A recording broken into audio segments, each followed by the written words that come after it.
వీళ్ళ press meet వల్ల party చల్లా చెదురైపోయింది. ఆ నెక్స్ట్ 2 రోజుల తర్వాత వచ్చిన చంద్రబాబు నాయుడు ప్రచారానికి నువ్వు రావద్దు నాతో పాటు ప్రచారానికి, నువ్వు వస్తే వాళ్ళిద్దరూ రానంటున్నారు నాతో పాటు అని. ఓకే సార్ మీరు వెళ్ళండి అని చెప్పి పంపించడం జరిగింది.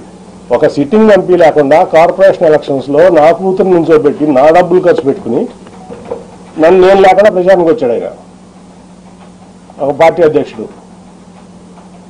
అట్లాగే అంతకుముందు మీకు అసలు యాక్చువల్గా చెప్పాల్సింది ఏంటంటే, రాబిన్ శర్మ టీము నేను నెట్టనారావు గారు కూర్చుంటే వచ్చి, సార్ మన పార్టీకి 5 సీట్ల కంటే ఎక్కువ రావట్లేదు ఎలక్షన్లో, దీనికి అసలు మరి ఏం చేస్తారో తెలియదంటే నువ్వు ఆ రిపోర్ట్ అక్కడ బయటికి పెట్టమాక, మీరు నెట్టనారావు గారు సాక్ష్యం దీనికి, నువ్వు ఆ రిపోర్ట్ అక్కడ బయట పెట్టమాక, నేను చూసుకుంటాను. ఆల్రెడీ రంగంలో ఉన్న 64 మంది నీరు గారిపోతారు, చాలా ఇబ్బంది పడతారు, సెల్ఫ్ కాన్ఫిడెన్స్ కోల్పోతారు, అసలు ఎక్కడ బయట పెట్టమాక నేను చూసుకుంటానని చెప్పి నేను ఫండ్ చేసి ఏ ₹1 పార్టీ కానీ ఆడ ఇన్ఛార్జ్ కానీ ₹1 ఒక క్యాండిడేట్కి మొత్తం నేను ఫండ్ చేసి నేను నుంచోబెట్టి నేను గెలిపిస్తే వీళ్ళు మొత్తం చెడగొట్టారు. 14 గెలిచాం ఫైనల్గా. ఓకే అదంతా అయిపోయింది. కానీ ఇక్కడ ఏంటంటే ఒక పార్టీ అధ్యక్షుడు ఒక పార్టీ ఎంపీని ప్రోటోకాల్కి విరుద్ధంగా నువ్వు రావాలన్నాడు, మరి పార్టీ కోసం ఆయన కోసం. ఒక పార్టీలో ఉన్నటువంటి పాలిట్ బ్యూరో మెంబరు ఒక 5 పదవులు ఉన్నటువంటి వ్యక్తితో చెప్పు తీసుకొస్తానని భరించారు. అట్లాగే గొట్టంగా అనిపించారు, భరించా. ఏం చేయాలి నేను? ఎన్ని అవమానాలు పడాలి?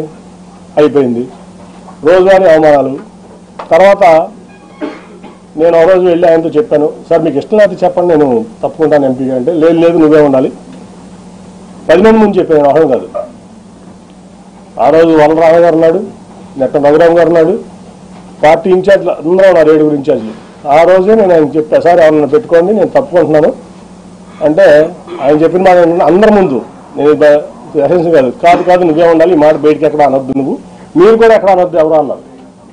వాళ్ళందరినీ బయటికి పంపించినాను. ఆ నెక్స్ట్ డే నందిగా జగబేడ సభలు జరుగుతున్నాయి.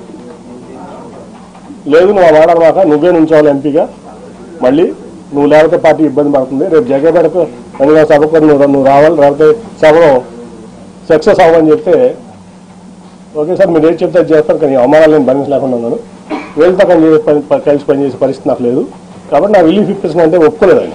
అయితే ఆ రోజు